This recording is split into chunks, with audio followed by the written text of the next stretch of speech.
Joe t'explique.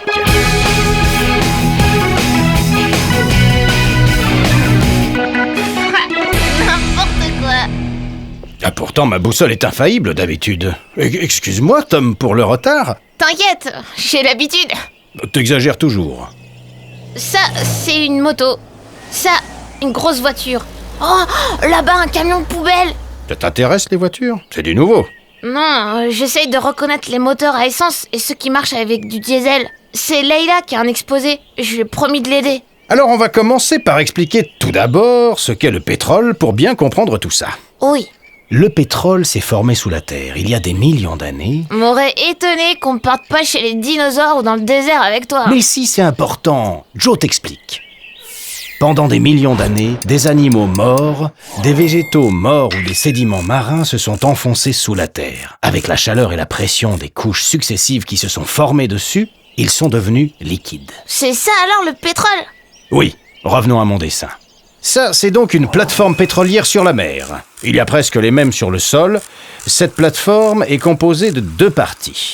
En bas, la structure porteuse, qui ressemble souvent à un énorme pylône électrique, et en haut, les topsides. C'est ici que tu trouves l'usine de traitement, le derrick, les logements des gens qui y travaillent. Grâce à un moteur super puissant, une grande sonde descend très profond sous la terre. Des fois, quand elle touche un gisement et qu'il y a au même endroit du gaz comprimé, le pétrole jaillit d'un coup. Comme on voit dans des bandes dessinées des fois.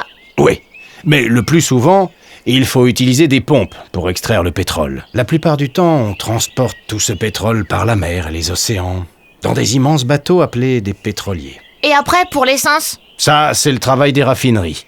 Elles trient les différentes substances qu'il y a dans le pétrole et en retirent entre autres l'essence et le gasoil que tu retrouves dans les stations-service. Mais ça marche comment pour trier du liquide? Regarde.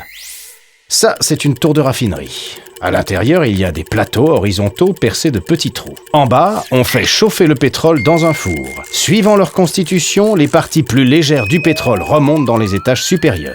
Ça y est, je comprends. L'essence est là, à 110 degrés, et le gasoil avec le kérosène sont plus bas, entre 180 et 260 degrés. Et après, elle va direct dans les stations et les voitures, l'essence. Pas tout à fait. L'essence comme le kérosène et le gasoil subissent encore quelques transformations chimiques. Mais il y a d'autres trucs qu'on peut faire avec le pétrole.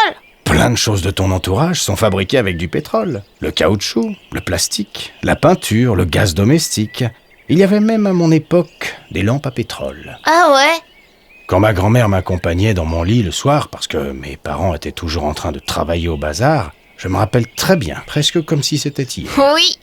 Les ombres que cette lampe et nous-mêmes dessinions sur les murs. Comme cette lumière était tremblotante, cela faisait aux murs des drôles de personnages, comme tout droit sortis des romans de Jules Verne. Mon fameux Jules Verne, qui avait lui aussi eu l'intuition de tant de choses.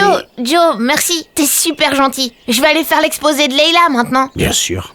Bonsoir, petit homme. Bye.